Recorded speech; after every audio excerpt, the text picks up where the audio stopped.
Imaginemos por un momento la típica escena de pleno verano. Vale. Estamos justo al borde de una piscina olímpica enorme. El sol aprieta con fuerza, el olor a cloro impregna el aire por completo. Sí, la típica imagen de agosto, vamos. Exacto. Pero fíjate en esto. Hay un grupo de profesionales de pie, justo en la orilla. Y llevan horas, pero literalmente horas, debatiendo sobre la composición química exacta del agua. Madre mía. Analizando la aerodinámica del trampolín, calculando con una precisión milimétrica la temperatura de la superficie mediante modelos matemáticos. O sea, un debate fascinante, intelectualmente impecable y lleno de unos matices técnicos formidables. Pero claro, me imagino que ocurre una cosa curiosa, ¿no? Exactamente. Nadie, absolutamente nadie, se está tirando al agua. Ya. Ni siquiera han metido la punta del pie, para comprobar empíricamente si el agua está fría. Cero salpicaduras. Todo es teoría. Todo es análisis exhaustivo, pero la acción brilla por su ausencia. Eso es. Y esa imagen tan gráfica es exactamente el punto de partida de nuestra exploración a fondo de hoy. Una inmersión que promete, desde luego. Totalmente. Hoy nos centramos en un artículo sumamente provocador que se titula «No es miedo a la IA, es falta de curiosidad». Un título que ya de por sí es toda una declaración de intenciones. Sí, no se anda con rodeos.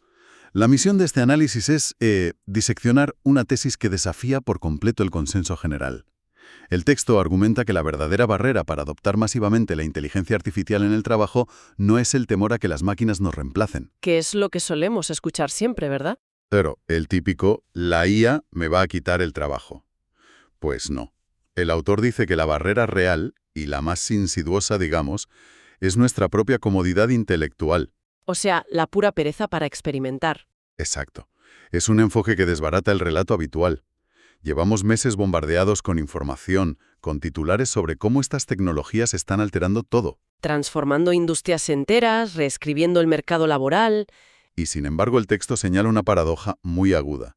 Nuestras conversaciones corporativas sobre este tema, por muy sofisticadas que suenen, están vacías de curiosidad real. Se discute muchísimo sobre la herramienta, pero rara vez se juega con ella. Totalmente.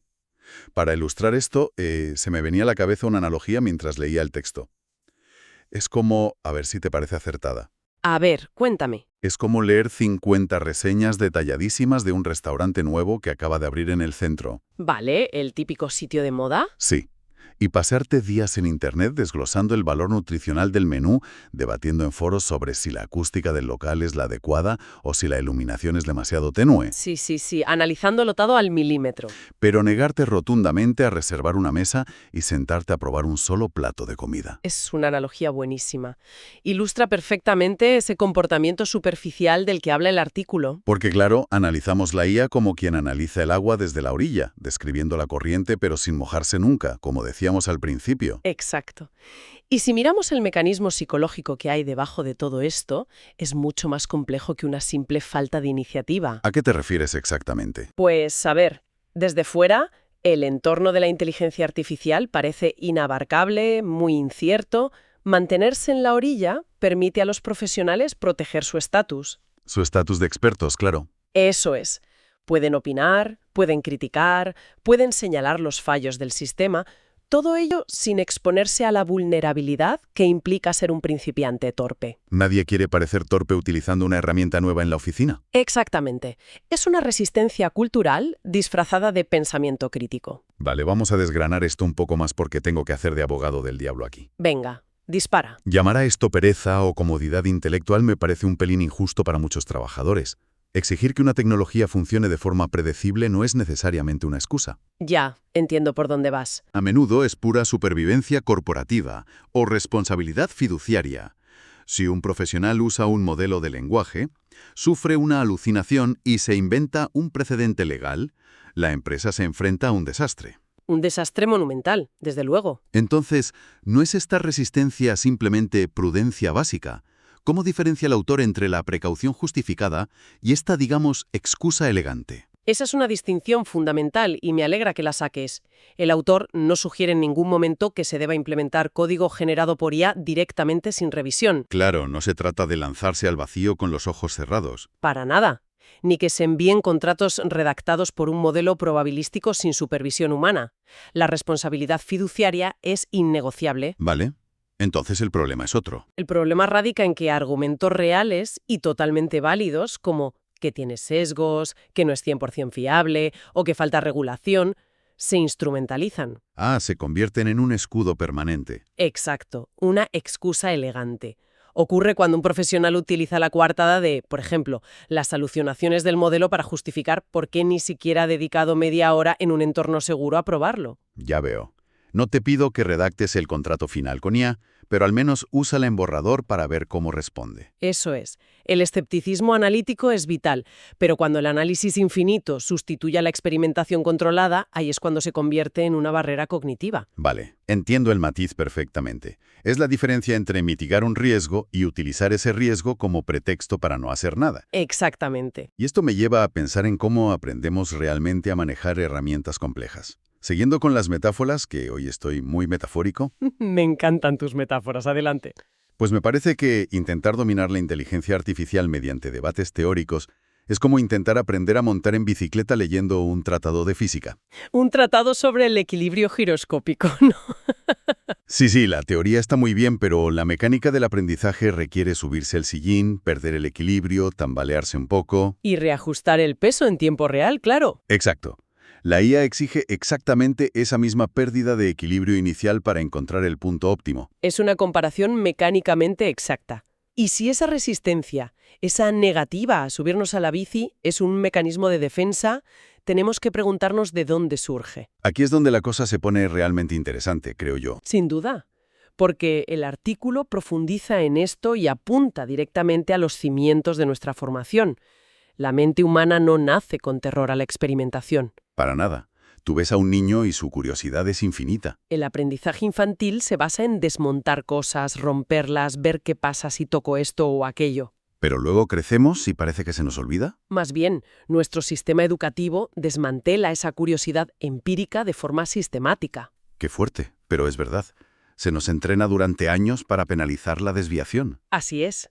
En un examen tradicional, el objetivo es dar la respuesta exacta, la que ya está predefinida por el profesor. No se premia al alumno que formula una pregunta interesante pero que se equivoca al final. El error se estigmatiza por completo. Se programa a las personas para evitar el fallo a toda costa. Y cuando esos individuos se incorporan al mundo corporativo, el sistema se radicaliza aún más. Claro, porque las metodologías de gestión de los últimos 50 años están obsesionadas con reducir la varianza. Lo fascinante aquí es cómo todo está estructurado en torno a los famosos KPIs, a la optimización de procesos, a las previsiones exactas. La incertidumbre no es un terreno de descubrimiento, es un riesgo operativo que hay que eliminar. Y esto choca frontalmente con cómo funciona la inteligencia artificial. Es paradójico, ¿verdad? Las mismas herramientas corporativas que históricamente nos han garantizado el éxito y la eficiencia son las que ahora nos impiden aprovechar la IA. Ese es el choque tectónico del que habla el texto. Porque la IA no se entiende desde el control corporativo tradicional, sino desde la experimentación pura. A ver, explícanos un poco más esto del choque. Pues que los grandes modelos de lenguaje no son bases de datos deterministas, donde tú buscas algo y siempre te sale lo mismo. Son motores probabilísticos. Exacto. Operar con ellos requiere entender mecanismos de iteración. Un usuario avanzado sabe que un prompt básico le va a devolver algo mediocre. Sabe que tiene que probar, fallar, darle más contexto a la máquina. Sí, implica formular una instrucción, recibir, digamos, basura a cambio, reajustar y volver a intentar. Es un ciclo continuo de microfracasos necesarios. Madre mía. Pero imaginemos a un directivo intentando explicarle a su comité que ha pasado 4 horas iterando instrucciones, obteniendo resultados mediocres solo para aprender a hablar con el algoritmo. En una cultura que exige retornos de inversión inmediatos, eso parece una pérdida de tiempo absoluta. Totalmente inaceptable para el sistema tradicional. Era el proceso previo de prueba y ajuste. Penalizan el error más de lo que valoran el aprendizaje. Así es. Y esta colisión desemboca en una profunda crisis de identidad profesional. Entonces, ¿qué significa todo esto para el trabajador medio? Exploremos esa crisis de identidad, porque el artículo tocó una fibra muy dolorosa. Es que, históricamente, nuestra identidad profesional se construía sobre lo que sabíamos hacer mejor que otros. Nuestra capacidad de análisis, la memoria acumulada sobre nuestro sector. O la rapidez mental para cruzar datos.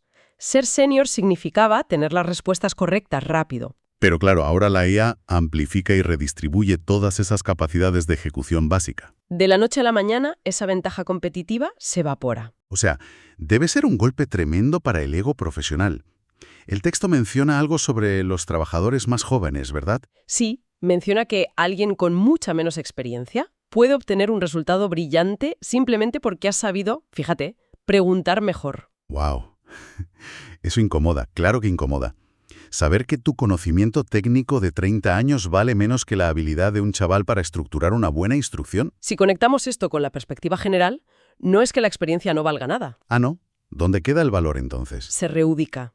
El conocimiento profundo ya no es crucial para generar el borrador inicial. La máquina hace eso en 3 segundos. Ya, el famoso borrador cero. Exacto. Donde el conocimiento del experto es irreemplazable es al evaluar ese resultado. El senior detecta la falla lógica, el matiz estratégico que falta. Pero el problema surge cuando ese profesional senior se empeña en seguir siendo el que genera las respuestas desde cero. Claro, cuando quiere competir en velocidad con la máquina, en lugar de asumir su nuevo rol como director o editor de esa inteligencia. Es como empeñarse en seguir calculando mentalmente raíces cuadradas en una competición contra una calculadora electrónica. Totalmente absurdo, ¿no? Absurdo. Y confundimos la estabilidad de nuestra antigua rutina con la inmovilidad. Aferrarnos a esas antiguas mecánicas es una batalla perdida. Y negarnos a soltar esa antigua identidad no solo es una lástima, sino que el texto advierte que representa un peligro inminente. Y aquí entramos en la última parte del análisis, que me parece brillante. El peligro de la indiferencia frente al miedo. Este punto plantea una cuestión muy importante, porque siempre hablamos de la tecnofobia, del miedo paralizante, Sí, parece que el miedo es el gran enemigo a batir. pero el autor sostiene que la falta de curiosidad, la simple indiferencia, es mucho más peligrosa. ¿Por qué? Porque el miedo, al menos, es una respuesta adaptativa, ¿no? Exacto. Si sientes miedo es porque reconoces que está ocurriendo algo importante. Tus alarmas internas están sonando. Sabes que hay un evento sísmico y estás prestando atención aunque sea a la defensiva. Pero la indiferencia... Ay, la indiferencia es un anestésico poderosísimo. Te permite seguir funcionando con aparente normalidad. Cumples tus horarios, entregas tus informes y crees que todo va bien. Mientras tanto, a tu alrededor, el estándar de lo que es un rendimiento aceptable está subiendo de forma silenciosa. Es la dinámica de la rana hervida. Si no te mueves mientras el entorno evoluciona, el problema no será la inteligencia artificial, seremos nosotros. Eso es. Por eso me encanta el desafío directo que lanza el autor y que tú mencionabas antes al preparar este análisis. Ah, sí, la gran pregunta. ¿Cuándo fue la última vez que probaste algo nuevo sin tener claro el resultado? Es el núcleo de la cuestión. Revela nuestra aversión a jugar con las respuestas, a no quedarnos con lo primero que ofrece la máquina. Sí, la mayoría pone un prompt básico, lee el resultado plano y aburrido, cierra la pestaña y dice, va, esto no sirve para nada. Y vuelven a la orilla de la piscina a seguir analizando el agua. Exactamente. La transformación digital entonces no se frena por falta de tecnología, de servidores o de chips. Se frena por una cultura que no fomenta la curiosidad. Adoptar la IA no es una moda, es una cuestión de supervivencia evolutiva. Bueno, en resumen, y para ir cerrando nuestra exploración de hoy, todo este debate no va sobre código, ni algoritmos, ni redes neuronales. Va pura y exclusivamente sobre actitud. Va sobre decidir si queremos ser espectadores analíticos que se escudan en un escepticismo paralizante. O si decidimos ser participantes curiosos que ven la incomodidad de equivocarse como una señal de crecimiento. Y creo que es vital recordar a quien nos escucha que en un mundo donde las respuestas inmediatas son un recurso superabundante, cortesía de la IA, El verdadero valor humano reside, paradójicamente, en saber convivir con la incertidumbre y atreverse a hacer mejores preguntas. totalmente de acuerdo. Y antes de despedirnos, quería dejar una reflexión inédita flotando en el aire. Algo para que quien nos escucha lo mastique por su cuenta. A ver, sorpréndenos con ese pensamiento final. Si estamos de acuerdo en que la IA está actuando como un espejo que revela nuestra profunda pérdida de tolerancia al error, Sí, ¿qué pasará con la capacidad humana para la innovación pura si acabamos delegando todo el proceso de prueba y error a las máquinas? qué gran pregunta. Si nos quedamos muy seguros y muy críticos, sequitos en la orilla, dejando que la IA asuma todos los fracasos creativos, ¿olvidaremos por completo cómo se aprende a nadar? Es una perspectiva fascinante y un poco aterradora para seguir cuestionando nuestras certezas, desde luego. Ahí lo dejamos. Hasta la próxima inmersión a fondo.